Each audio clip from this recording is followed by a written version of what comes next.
Hello guys, welcome back. Now in this session we are going to discuss about resource block. So let's look into the agenda. What are the topics we are going to cover in this session? In this session we will start our discussion with what actually the resource is within Terraform. Once we understand that, then we will discuss about the syntax of the resource block while writing the resource configuration within the Terraform program. And at last we will understand the resource dependency. So guys, let's start our discussion with what actually the resource is in Terraform. So in a simple term, resource is nothing but a reference of the service which service provider provides. So what it means, let's understand it. In our earlier example, we have created the EC2 instance on the basis of this AMI ID, and that is of type t2.micro, which we are telling from this configuration, and this is the resource block. So what happened? It has created an EC2 instance within the AWS.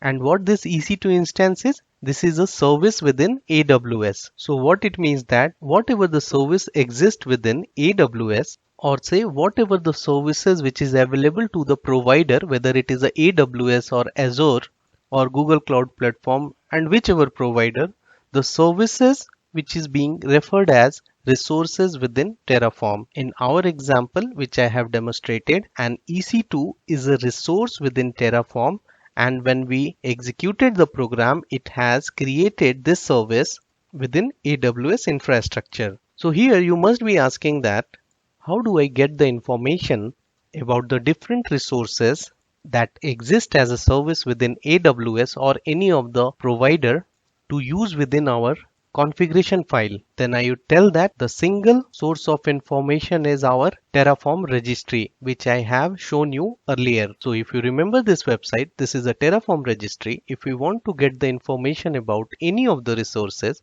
for any of the specific vendor, you need to visit that particular provider site. So you need to click it over here, open in a new tab, and as I already mentioned that we will be getting the information about this AWS or whichever provider it is, we will get that. We need to go into the documentation, and within the documentation we will find all the information about different resources. For example, if we are using EC2 and over here, and we are creating what? We are creating AWS instance. Now if you will look it over here, you will find many resources which is associated with the EC2 service, which we can use according to our requirement for our infrastructure. And to get the configuration detail about these resources, we need to visit that thing. So over here, for example, if we wanted to know the information about AWS EVS volume, which we want to use within our EC2 instance, so we can get it the detail about this, how we can create the resources. So it has given the example of that particular resource block, so we can use this one. So to understand it better, let's do an example and write another Terraform file where with the help of that Terraform, I want to create a DynamoDB service within AWS. So let's do it. We will create a DynamoDB table with that help of that program. So how we can do that? So let's look into that step so that you will follow the same procedure whenever you want to create a new infrastructure, or say whenever you want to create new resources within the infrastructure, then you will follow the same way of writing the code. So the first step, you need to visit your program folder, and within that you will create a new file and give it a name. For example, DynamoDB demo. I'm giving an example over here. Now the next step, we will get the reference of the resource which we want to create. So in our case, in this example, we want to create DynamoDB. So let's jump into the AWS registry, Terraform registry, and grab the code for DynamoDB, and then we will do the changes. So over here, I will come back and I will look for DynamoDB. So over here, you will find that we have a DynamoDB and we want to create DynamoDB table. So I will come here and grab this entire code, and we will do the changes according to our infrastructure requirement. So I will see Control C and I will go to our program, and over here we will paste it. So this is the second step where we are introducing the resources within our infrastructure. Now we got the basic level of code, or say first level of code, and we will do the required changes as per our project. Now once it is being done, you should save it. I'm not going to do any changes in this program, but you can do the changes, whatever the changes you want to do, as per your infrastructure. So here, with the help of this program, we are going to create two kind of resources. The first one is the EC2 instance and the second one is the DynamoDB within AWS. So that means we are creating two resources. But before executing it, I wanted to explain you about another topic of discussion, that is syntax to write resource block. So we must have to understand the syntax and then we will execute it. So guys, let's discuss about the syntax first. So over here you will see that it is very common pattern in any of the resources which we are creating. Like if we are creating EC2 instance, the first thing we have to specify is the resource keyword, and the second thing is the name of the resource. So one thing you notice that the first thing is the resource keyword and second one is the reference of the resource which we want to create. So within Terraform, an EC2 instance is being referred as AWS underscore instance, and this reference is coming from the Terraform, and if we will not specify, then our program will throw an error as this reference is being used by the Terraform program. Next, we are having the name of the resource which we provide. For example, we want that this resource is called as prod.box. So this is going to be the custom one. You can specify anything, whatever you want to keep it. Now let's validate the same thing with DynamoDB program. So over here we have written, we wanted to create a DynamoDB table.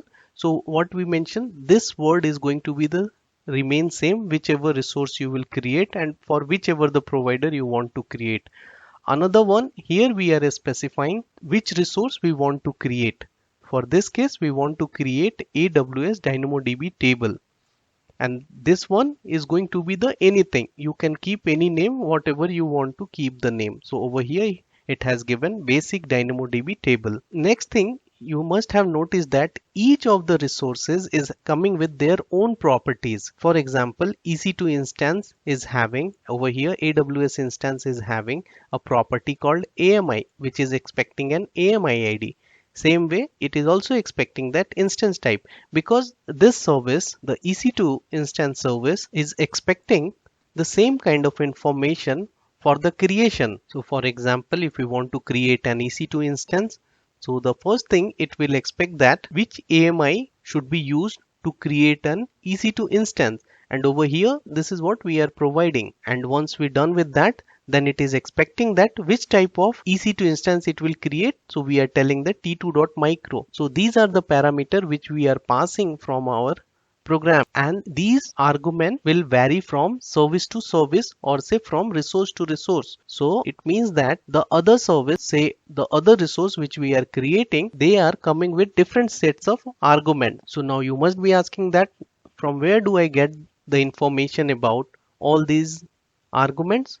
So again, the same reference, we must have to visit the Terraform registry site, and where we can refer the resource section of a particular vendor or say of a particular provider, whichever provider we are using. In our case, we are using AWS, so we will refer the AWS Terraform registry. Now we understand that. Let's proceed to the third topic of this session, and then we will execute the program. Our third topic is the resource dependency. So let's perform some of the exercise and then we will discuss about resource dependency. So I'm going to create an IAM user with the help of Terraform. So I need to write the configuration for IAM user within Terraform. So how I can do that? So let's look into that. So as usual, I will create a new file over here and I will mention that new IAM, and over here I will tell that demo.tf, and next I will visit the Terraform registry of AWS and grab the initial code and do the changes accordingly. So I am into the Terraform registry of AWS, and over here I will search for IAM. So over here you will see that, and I want to create an IAM user. So we need to search the resource for that particular user. So here we will see that we have AWS IAM underscore user, and over here I will grab this code block and I will leverage it. Control C and Control V. So let's discuss about that. Now let's iterate the point which we have discussed earlier, and then we will come to the, and then we will discuss about resource dependency. So as usual, I mentioned that any of the resources, if we want to create, it should start with the resource keyword. And which resource we want to create? We want to create AWS IAM user. and over here we are specifying that a custom name, and the custom name over here provided is the LB. So as usual we are following the same syntax, and over here it is changing according to our resources. So these argument is based upon the resource type. So we want to create the resources over here is the an IAM user. So far we know this. Now the point over here is resource dependency sometime is not only the single object, it is based upon some other object. For example, in this example you will see that we have multiple resources which is creating, and if you closely look into that, the resource number 1 is referred over here in the resource number 2. Same way resource 3 is also having the reference of resource 1. Over here it is grabbing the name of the user from this resource, and over here it is referring it as a load balancer. So how it is telling that? It is telling that from this resource I want to access this block of code, and within that I want to get the name of this particular, whatever the name you have provided for this particular argument, I want to use that. Same way it is also telling that from this resource block I want to access this one, and over here I want to get the value of this particular argument. And this kind of concept is called resource dependency. So in this example you are seeing that we are creating an user, and user required an access key, and that user should have a execution policy, and this is the execution policy we are applying over here for this particular user. And how we are grabbing the information from one resource to another resource? With the help of this particular syntax, and this way we are achieving the resource dependency. So let's understand with the pictorial representation. So guys, sometime resource is not a single object, sometime it is group of object. So to fulfill that scenario, what happened that a resource, multiple resource has been created, and the resource refer to the other resource to get the reference. In our case we are creating a user, and user must have a name, and that name is referred for access key, and the user should have execution policy. So that means these two resources have the name of which user I want to provide the access and which user I want to specify the policy. So that's the reason it is taking the reference, and this is called resource dependency. So now let's proceed further and execute the program. So let's execute the program, and as usual the first step we need to initialize it. So we need to tell that Terraform init enter. Now the program is get initialized and it downloaded the required provider. Now the next step we need to write Terraform plan enter. So it will give us how many resources we are going to create and what are those. So all those configuration information it will give us. So now it has given us the configuration detail, and you will see it over here. We are going to add 5 resources, and that is what it is specifying over here. So you will see it over here. Each of the configuration is mentioned over here. For example, AWS IAM user. So all those detail about the IAM user creation is also specified over here. Along with that, it has also mentioned the DynamoDB, and at last you will see that it has specified the EC2 instance. So here it has mentioned the EC2 instance detail. So why it is showing the 5 resources? If you closely look into that, this program contains one resource. Another one, the DynamoDB, contains a single resource also. That is, we got 2 count. Now if you will look into IAM demo, then you will find that here it has 3 resources. So overall it is giving us total number of 5 resources. So next we need to apply it. So let's write it Terraform apply enter. So it will create 5 resources within AWS. So here it is asking for confirmation. We will tell that yes. So now it is creating one by one each resources. So it has created the DynamoDB, then it is creating the user, IAM user, applying the policy over there, and at last it is creating the AWS instance, that is EC2 instance called prod box. So it is done. 5 resources is being added. Let's go to the AWS and verify the same. Let's go to the home page of dashboard. Let's verify first EC2. We are in North California region. Make sure that we should go to the North Virginia region, as we have used US East 1 in our provider block, and over here we will see that one running instance. Click on that, and this is the same instance which we have created, that is of t2.micro. Now let's verify the DynamoDB. So let's go to the DynamoDB. So here we will type DynamoDB, and over here we will go to the tables, and we will see that we are having game score. So this is the table which we have created. If you remember, I will show you the configuration again. So if you will go to the DynamoDB demo, and you will see it over here, we have specified the name of the table is game scores, and this is what it has created. Now let's proceed further and let's verify the IAM user. So over here I will tell IAM, select this one, and we will go to the users over here, and if you remember, we have created a user called load balancer, and this is what it has created. So let's look into that, and the tags which we have applied over here, as we copy pasted it, so it has given us the same value, tag hyphen key and tag hyphen value. So let's verify within the configuration. So if you go into the IAM demo, then you will find that here it is being specified tag hyphen key and tag hyphen value. We have also applied the permissions with the help of policy. So inline policy we have applied over here. If you will look into that, then you will find the configuration which we have applied there. So if you will click over here, edit, and if you will look into the JSON, so this is the JSON we have applied. So if you verify this JSON, that is similar to the configuration of for the policy which we have applied, that is same. So let's verify that. So over here we told that action EC2 describe, effect, allow, and resources, all resources, and the version is this one, and it is the same configuration which we have passed from the Terraform, and this is what I wanted to demonstrate you in this session. Now prior to closing the session, you should make sure that you are going to destroy the resources, else it will be charged to you. So let's go to the Visual Studio Code and perform the destroy operation. So you should write it over here, Terraform destroy, enter. So this will ask for your confirmation.